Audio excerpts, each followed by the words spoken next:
நம்ம வாழ்க்கையில் சில சமயம் நம்ம எதிர்பார்த்ததை விட நல்ல விஷயங்கள் நடக்குது, இல்லைன்னு சொல்ல முடியாது. கண்டிப்பாக எல்லாருக்கும் ஏதோ ஒரு சூழ்நிலை, நீங்கள் சின்ன பிள்ளைலேருந்து யோசித்து பார்த்தீங்கன்னா சில நல்ல விஷயங்கள் நம்ம வாழ்க்கையில் நிச்சயமாக நடந்திருக்கும்.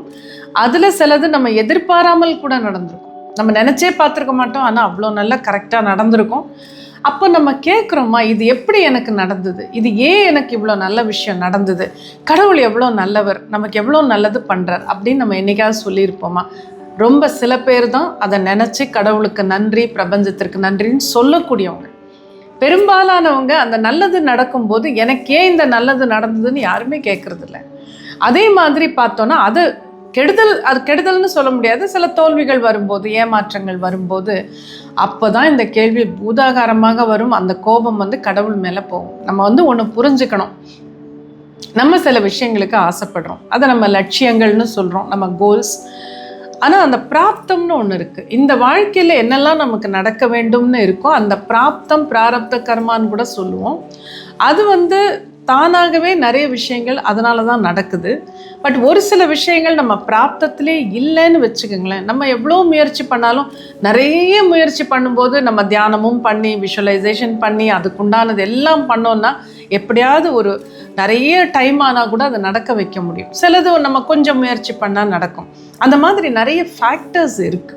ஒரு லட்சியம் ஏன் நடக்குது, ஏன் நடக்கலை, சில ஆசைகள் ஏன் நிறைவேறுது, ஏன் நிறைவேறலை, இதெல்லாம் முழுசாக அனலைஸ் பண்ணி நம்ம சொல்லவே முடியாது. ஆனால் நம்ம மனசில் நடந்த நல்ல விஷயங்களை எப்படி நம்ம கேள்வியே இல்லாமல் ஏற்றுக்கிறோமோ, அதே மாதிரி ஒரு விஷயம் நடக்கலைன்னாலும் அதிகம் கேள்வி கேட்கலாம். நம்ம எங்கேயாவது தவறு பண்ணோமா, ஏன் இந்த விஷயம் நடக்கலை, நம்மிடம் ஏதாவது பிரச்சனை இருந்ததா, நம்ம இன்னும் கொஞ்சம் டிஃப்ரெண்ட்டாக ஏதாவது பண்ணியிருக்கலாமா, அது கேட்கலாம். அப்போ தான் நம்ம அடுத்த முறை இதே போல் ஏதாவது பண்ணும்போது இன்னும் கொஞ்சம் இம்ப்ரூவ் பண்ணலாம். அது தப்பு இல்லை. ஏன் எனக்கு இது நடக்கலை, நான் விளக்கேற்ற மாட்டேன், பூஜை பண்ண மாட்டேன், கடவுள் மேலே கோபமாக இருக்கேன்னு சொன்னால் அந்த உங்களோட எனர்ஜி இன்னும் ரொம்ப நெகட்டிவ் ஆகிடும். ஸோ அது நம்ம செய்யக்கூடாது. சில விஷயங்கள் நடக்கலைன்னா சில சமயம் இது அதுக்குண்டான நேரமாக இல்லாமல் இருக்கலாம். நமக்கு அந்த மாதிரி விஷயங்கள் இன்னும் கொஞ்சம் வாழ்க்கையில் இன்னும் கொஞ்சம் கழித்து நடக்கக்கூடிய வாய்ப்பு இருக்கலாம். அல்லது பிராரப்தம்ங்கிறது எப்படி கொண்டு போகும்னு நம்ம சொல்ல முடியலனாலும் நாம் விஷுவலைஸ் பண்ணி நம்ம முயற்சிகளை போடலாம். ஆனால் அந்த மனசில் எப்பவுமே ஒரு சின்ன டிட்டாச்மெண்ட் இருக்கணும்.